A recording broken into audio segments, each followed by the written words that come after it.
அனைவருக்கும் வணக்கம்.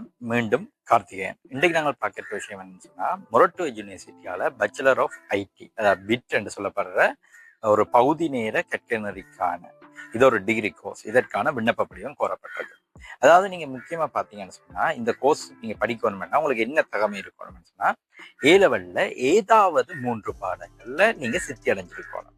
அது ஒரு ஸ்ட்ரீமா இருக்கலாம், ஸ்ட்ரீம்லெஸ்ஸா இருக்கலாம், ஒரு நான் கம்பினேஷன் சப்ஜெக்ட்ஸா இருக்கலாம். நீங்க 3 பாடத்துல சித்தி அடைஞ்சிருக்கணும். 2வது விஷயம், ஓ லெவல்ல உங்களுக்கு இங்கிலீஷ்ல சி இருக்கணும். ஓகே, இப்போ இந்த கோர்ஸ் எப்படி உங்களுக்கு உதவும்ன்றதை நான் முதலாவது சொல்றேன். முதலாவது பார்த்தீங்கன்னு சொன்னா, இந்த முறை ஏ லெவல் எடுத்த பிள்ளைகள் உட்பட இதற்கு முதல் ஏ லெவல் எடுத்த பிள்ளைகள் வர எல்லாரும் ஏ லெவல்ல 3 பாஸ் எடுத்திருப்பீங்க. பட் உங்களுக்கு ஒரு நல்ல ஆப்பர்ச்சுனிட்டி, கேம்பஸ் கிடைச்சிருக்காது, ஏதாவது ஒரு கோர்ஸ்க்கு அப்ளை பண்ணி கிடைச்சிருக்காது, வேலை இல்லாம இருப்பீங்க. இப்படியான ஆட்களுக்கு இது ஒரு நல்ல வாய்ப்பு. உங்களுக்கு மினிமம் 3 இயர்ஸ் இருந்துச்சுன்னு சொன்னா நீங்க இந்த டிகிரியை ஃபாலோ பண்ணிடலாம். 2வது விஷயம் பார்த்தோம்னா, இது ஒரு 3 வருட கால கற்கையினர். குறுகிய காலத்துல ஒரு டிகிரி எடுக்கக்கூடிய வாய்ப்பு.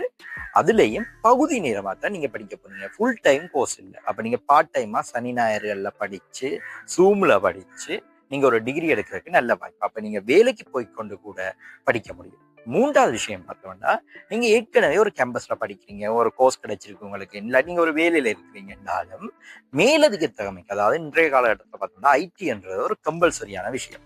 எந்த ஃபீல்ட்ல நீங்க போனாலும் உங்களுக்கு ஐடி நாலேஜ் இருக்க வேண்டிய அவசியம் இருக்கு. அப்படி மேலதிகமா நீங்க படிக்கிறதுக்கு இது ஒரு நல்ல சந்தர்ப்பம். இதுக்கு எந்த ஒரு வயது எல்லையும் இல்லை. எத்தனை வயதுல இருந்தாலும் நீங்க படிக்க முடியும். அடுத்த 4வது விஷயம் நாங்க பார்த்தோம்னா, மொரட்டோ யூனிவர்சிட்டி. இது ஐடி ஃபீல்டை பொறுத்தவரை நல்ல ஒரு ஸ்டாண்டர்டான கவர்மெண்ட் யூனிவர்சிட்டி. இங்கே உங்களுக்கு ஒரு படிச்ச ஒரு டிகிரி எடுக்கிறீங்களா, நல்ல ஒரு ஸ்டாண்டர்டோட நீங்க டிகிரி எடுக்கிறதோட உலகத்துல எங்க போனாலும் அந்த டிகிரி அக்செப்டபிளான ஒரு டிகிரியா இருக்கு. அப்ப இந்த சந்தர்ப்பத்தை பயன்படுத்திக் கொள்ளுங்க கற்றுக்கொள்றோம். அதுலயும் குறிப்பா பார்த்தோம்னா, இந்த முறை ஏ லெவல் எழுதி ரிசல்ட்ஸ் வந்த, இப்ப லாஸ்டா ரிசல்ட் வந்த பிள்ளைகள் உங்களுக்கு ஒரு நல்ல வாய்ப்பு கிடைக்கலன்னா அடுத்து என்ன செய்யறேன்னு சிந்திச்சுட்டு இருக்க பிள்ளைகளுக்கு இது ஒரு நல்ல சந்தர்ப்பம். உதாரணத்துக்கு பார்ப்போம், ஒரு பயோவோ மேத்ஸோ அல்லது ஆர்ட்ஸ், ஆர்ட்ஸ்ன்றதுக்குள்ளுமே ஆர்ட்ஸ்ல படிச்சு 3 இயர்ஸ் எடுத்த பிள்ளை உண்டு. ஒரு வாய்ப்பும் கிடைக்கல, என்னோட இந்த ஃப்ரெண்ட்ஸ் எல்லாரும் கேம்பஸ் என்ன பண்ணிட்டு எனக்கு ஒன்றும் கிடைக்கலன்னு சொன்னா நீங்க திரும்பி செகண்ட் ஷே தேர்ட் ஷே எடுத்துக்கொண்டு இருக்கிறதுல அர்த்தம் இல்லை. நீங்க இந்த இடத்துல யோசிக்கலாம், நீங்க இந்த டிகிரியில ஜாயின் பண்ணலாம். இந்த டிகிரி உங்களுக்கு வர ஜூன் மாசம் ஸ்டார்ட் ஆயிடும்.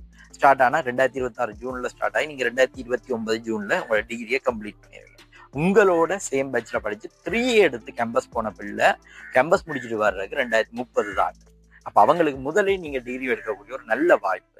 இந்த சந்தர்ப்பத்தை பயன்படுத்திக் கொள்ளுங்க. மேலதிக தகவல் தேவைனாலும் தொடர்பு கொள்ளுங்க. நன்றி, வணக்கம்.